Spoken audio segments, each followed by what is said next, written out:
El suelo. El suelo es un organismo viviente. Como en algún momento lo explicamos, el suelo tiene mucho parecido con nosotros. Nosotros somos seres humanos vivientes, tenemos vida gracias a Dios. De igual manera, el suelo es un ser viviente. Cuando entendemos este sentido, nos damos cuenta que las plantas sanas necesitan un suelo saludable para poder crecer y desarrollarse. Para poder absorber específicamente lo que necesitan las plantas, el suelo debe tener los minerales y la vida necesaria. El suelo es muy completo. En él encontramos vida, en él encontramos microorganismos, en él encontramos todo tipo de insectos, de gusanitos, encontramos minerales, encontramos raíces. El suelo tiene vida en todo su cuerpo. Es por eso que cuando hablamos del suelo, debemos entender que en su interior se generan una serie de relaciones físicas, químicas y biológicas, las cuales las podemos llamar las 3M del suelo: minerales, materia orgánica y microorganismos. El suelo tiene una estructura y es importante saberlo, pues esa misma estructura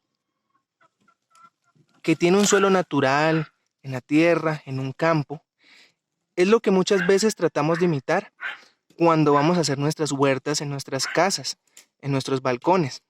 Tenemos que generar un sustrato, tenemos que generar un suelo que sea eficiente, saludable, con buena estructura, para que las plantas crezcan y se desarrollen.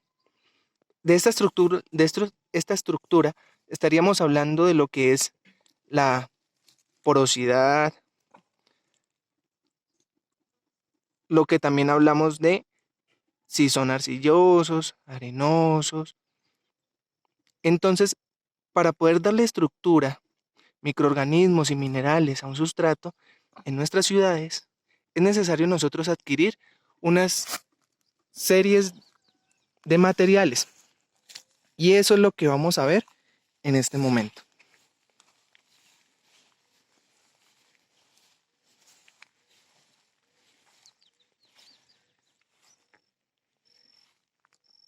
Cuando vamos a realizar nuestras huertas en macetas, en tarros cortados, en macetas de cerámica, en cajitas también de leche, todo material, todo residuo que nosotros tengamos, plásticos y demás que sean útiles, que podamos cortar y que sea como un envase, los podemos usar.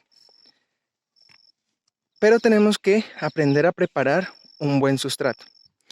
El día de hoy vamos a entender cómo preparar de una cierta manera solamente la estructura de un sustrato. En una próxima ocasión haremos diferentes sustratos, diferentes ejemplos. Entonces vamos a entender, en este caso podemos apreciar un suelo abonado, que son los que normalmente conseguimos en los viveros. Cuando vamos y preguntamos por tierra, nos van a dar una tierra negrita, bien bonita, que ustedes van a notar que tienen como unas ciertas basuritas, como lo es, digamos, de pronto una cascarilla de arroz, que tienen también como una estructura bien diferenciada. Vamos a ver como unas ciertas palitos, raicitas y todo. Esto lo que hace es tratar de imitar un suelo natural. Estos materiales son buenos y se pueden utilizar directamente en las macetas. Ahora también vamos a hablar un poco de otro material que es muy conocido y muy escuchado por todos, que es el humus de lombriz. El humus de lombriz es una fuente que proviene de la descomposición de diferentes materiales orgánicos. en muchas ocasiones pues puede ser descompuesta por las lombrices.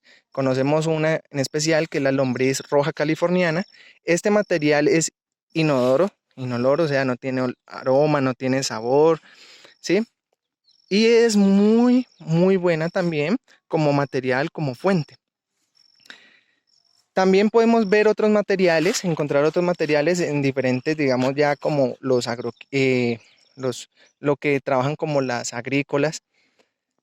Tienen fuentes o suelos ya compostados que ya tienen muchos minerales, ya tienen de pronto uno que otro microorganismo benéfico.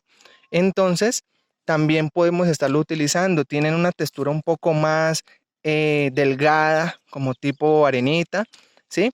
Pero estos materiales lo que podemos hacer es enriquecerlos o los podemos utilizar también y mezclar con otras fuentes para generarle un poco más de porosidad o de estructura al suelo de nuestras huertas.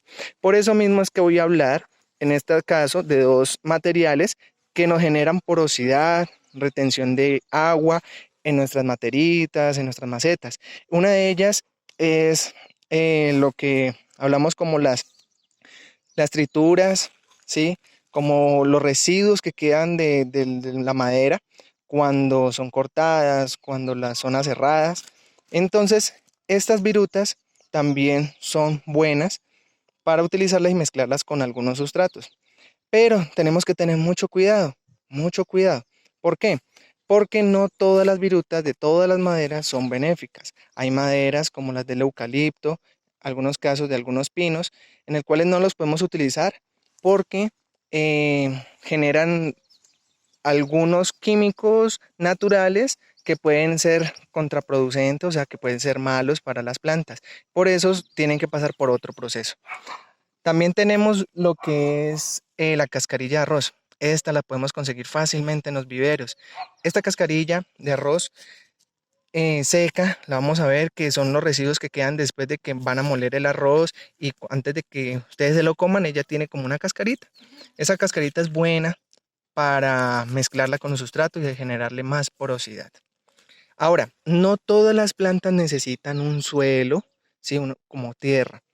También hay plantas que van a necesitar otros medios, otros sustratos, como lo son los casos de las orquídeas, como son los casos de los platiceros.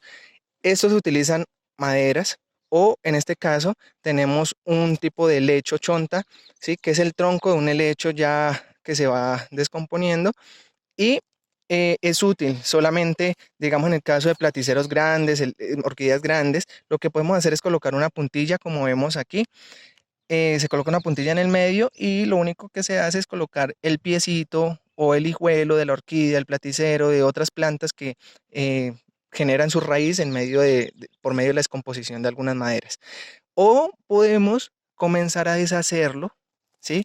Deshacer ese lecho poco a poco con la mano y esto se va pues convirtiendo en virutas de lecho y lo podemos colocar en algunas materas para sembrar también nuestras orquídeas o otras plantas. Por eso es lo importante de conocer el suelo, es lo importante de entender por qué debemos de tener un suelo saludable para nuestras plantas.